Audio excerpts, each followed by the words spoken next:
At the end of a dinner that changed everything, he looked across the table, put his hands flat on the white cloth, and asked, "Do you think I'm insane?" This was Elon Musk, net worth $10 billion, owner of a rocket company, owner of an electric car company, a man who 2 hours earlier had been talking about colonizing Mars between bites of cotton candy. And yet, no home, no permanent address in Northern California where he spent half his week. Just a text to a friend, room for one, and a bag. The question he asked that night wasn't really for the journalist sitting across from him. It was for himself. And the answer, whether he was insane or simply operating on a different logic entirely, is what this entire series is built to answer.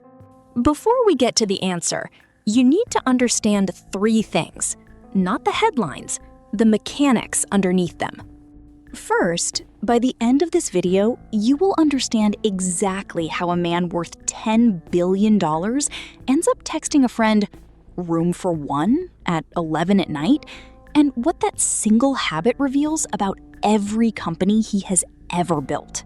Second, you will see the 3 industries Musk bet his entire fortune on: space, electric cars, and solar energy, and why every serious person in Silicon Valley expected all 3 to fail.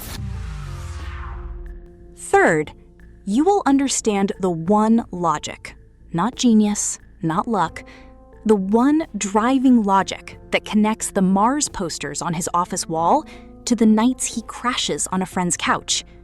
Stay with this. To understand the man, you have to start where he chose to build. Not Silicon Valley, not Wall Street. Hawthorne, California. A bleak suburb of Los Angeles, a few miles from the airport. The kind of place nobody puts a world-changing company. And then you walk through the doors and everything shifts. Inside a 550,000 square foot building, rockets were being built from raw metal. Not one at a time, many, simultaneously. Tattooed workers in bandanas were threading wires around rocket engines, while Van Halen blasted from speakers above. Men in white coats built electronics on one side. On the other, engineers sealed inside glass chambers assembled capsules destined for the International Space Station. This was not a startup. This was a war factory. And the man who built it had just asked a journalist if he was insane. By the time this factory existed, Musk had already won and lost a fortune once. Zip2, a primitive maps and listings website, sold to Compaq in 1999 for $307 million. Musk walked away with $22 million. Most people would have stopped there. Musk poured nearly everything into a financial startup that would eventually become PayPal. When eBay acquired it in 2002 for $1.5 billion, Musk was the largest shareholder. He was now, by any measure, set for life. Instead, he moved to Los Angeles and lit the money on fire. $100 million into a rocket company, $70 million into an electric car company, $10 million into a solar energy installer. Every serious person in his orbit told him he was going to lose everything. He agreed with the math and did it anyway. SpaceX, Tesla, Solar City. 3 industries that America had largely given up on. 3 bets that should, by every rational calculation, have destroyed him. And for a period in 2008, they nearly did. By 2012, the factories were running. The companies were surviving, barely. And Musk had built a life to match the madness. A typical week: Monday at SpaceX in Los Angeles, Tuesday morning at SpaceX, then a private jet north to Silicon Valley. Wednesday and Thursday at Tesla in Palo Alto, then back to Los Angeles on Thursday. Rinse, repeat. Every week. 52 weeks a year. He calculated his total flight hours annually, not as a brag, but as a warning to himself about how badly things were getting out of hand.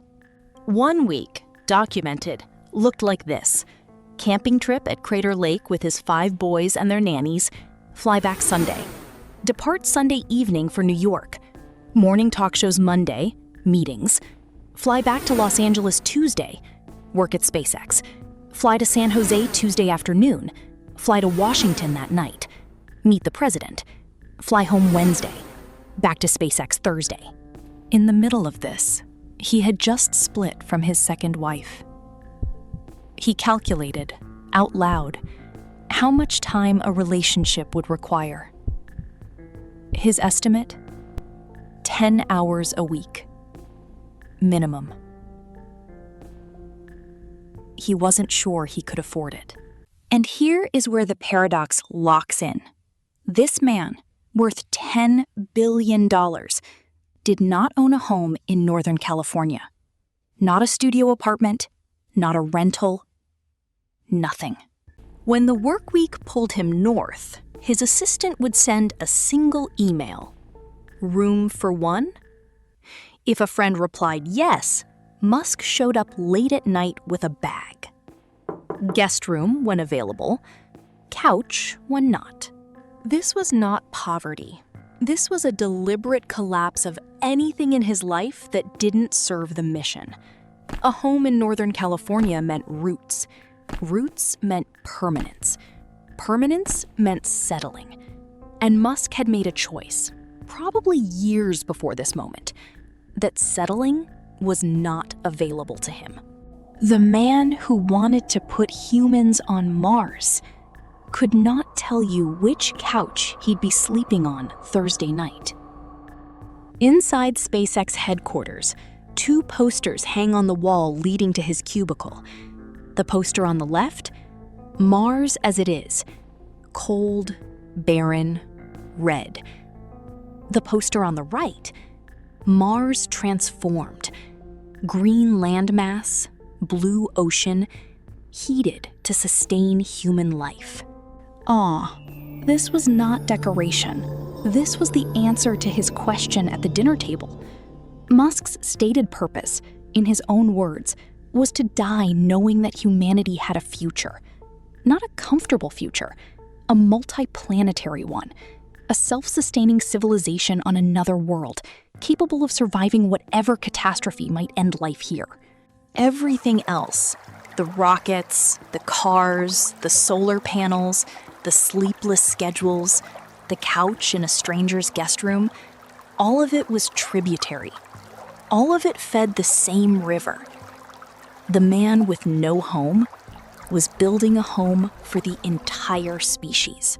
Whether that made him the most rational person alive or the most dangerous kind of dreamer depends entirely on whether you think the river reaches the ocean. So, the richest man alive had no place to sleep.